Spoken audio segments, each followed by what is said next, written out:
Story time sa ta guys, tungkol ni sa parenting, no?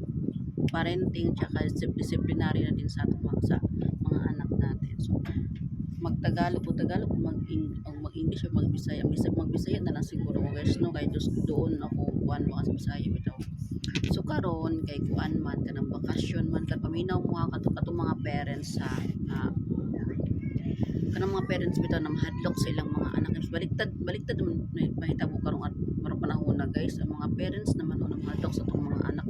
Pero ako wala jud, ang akong disiplina sa akong mga anak guys, ang kanhig yun, ang kanhing pagdisiplina kung giunsa pagdisiplina sa akong mga ginikanan, mao pud ning akong gikuan sa akong mga anak na kinahanglan ang masunod yun ang magulang dili ang anak. Kay akong naobserbahan karon guys, no, kani mga taga Manila bitaw, mga Tagalog bitaw, madlok noon sila nang magkuan silang mga anak mo, sila ay mura na inuugan sila nagpaulipon sa ilang mga anak ba, ang mga anak mo paghawd-hawd na dili man na mao, dili jud na mao guys. Ayaw jud ninyo ipakita sa inyong mga anak na nahadlok mo sa inyong sa inyo ipakita ba nahadlok mo sa inyong mga anak. Kay kinahanglan kitang ginikanan guys, kita gid ang mosunod, no? So katulad sa akong ginahimo sa akong panganay na grade 10, di ba kagagraduate ng grade 10 ko, no? Sa mga nakasubaybay mga followers ko dyan, kita man siya na nag-graduate siya. Karong bakasyon, ako siyang gibawi ang cellphone guys. Ang cellphone niya nasa kuha, gipadlakan ako sa kwarto, wala na ako gihatag nga, no? Bakasyon man karon, usa man niya ang cellphone na bakasyon man karon. Kung mag cellphone pud siya, kung mag cellphone pud siya guys, no? Sayang pud kay load, no? Ako siya ginan. Adisira na ako nihatag sa imuhang balik kung na eskwela sunod ng grade 11 nimo. Kay di ko gusto na mabuang ka aning cellphone na wa man ni gamit kay bakasyon man. Nya dili ko gusto malulungo siya ng kanang duwa-duwa guys. Kay kaya duwa-duwa cellphone man mabuang sa utok biya. Anang diri asa balay ang ako agyon ang boses sa mosunod. Pag sinabi ko hindi. Pag sinabi ko bawal. Walang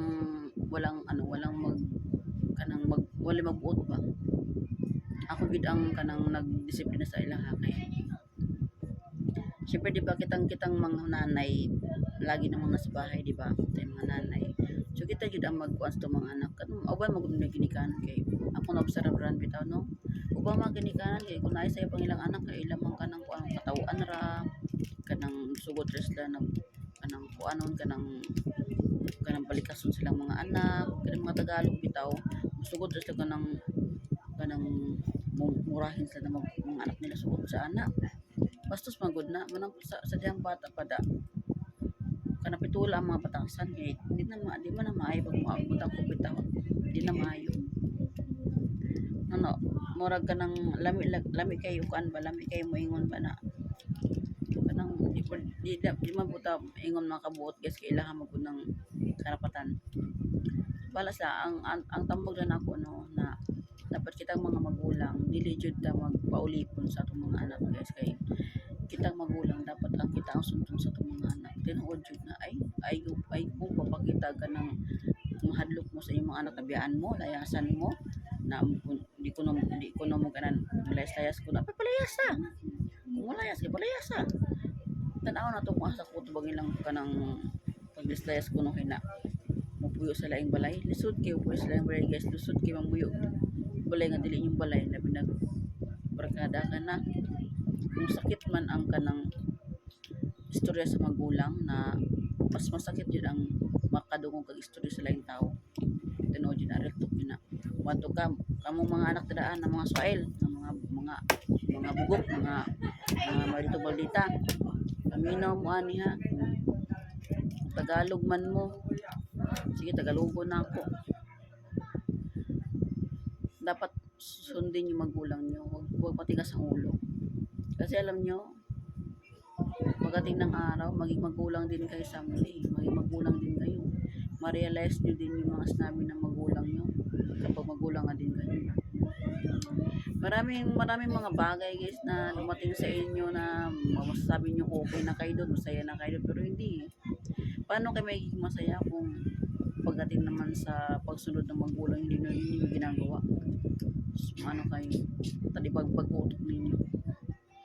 Andrea sa balay, dito sa bahay namin, batas ko nung sunod dito guys. Pag sinabi ko hindi, hindi. Pag sinabi ko bawal, bawal.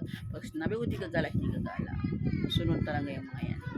Kahit tanong niyo pa sa panganay kong grade 10, sinabi ko sa kanila ha, kahit pa kayo ay lumaki na or itong bunso kong ano, kahit pa magdalaga ka na, ako pa rin masusunod.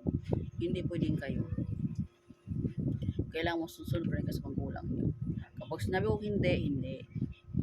Kapag sinabi kong bawal, bawal. No. Alam nila kung galit ko guys. Ako, tahimik ako sa bahay no, pero pag magalit talaga ako guys, talagang buong baryo, buong kapitbahay kumakarinig sa boses ko. Hindi ko na talaga maintindihan din yung mga magulang muna.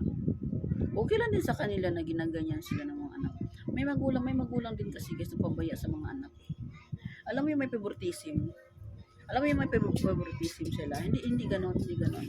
Kasi ako, wala akong favoritism ng mga anak ko. Walang, lahat sila pantay. Wala pantay. Wala akong gina-favorite, wala. Lahat ang pag ano ko sa mga anak ko, disiplina sa mga anak, pantay. Kulang na nga lang pag magkasala ang isa, damay lahat eh. Ganyan ako eh. Pag may kasalanan ng isa, damay na lahat ng mga anak ko, pati yung mister ko, damay na dito. Tahimik yung mga yan, pati pusa ko, tahimik yan. Kapag ako na mag-ano sa bahay nito. Walang favoritism. Meron kasi mga magulang guys na may favoritism. Doon kasi pumapasok yung inggit ng isang bata, kaya minsan nakagawa din sila na hindi maganda kasi dahil din sa magulang. May magulang din kasi guys na hindi marunong magdisiplina ng mga bata. Magdisiplina naman sila pero may favoritism sila. Meron silang ano na doon lang.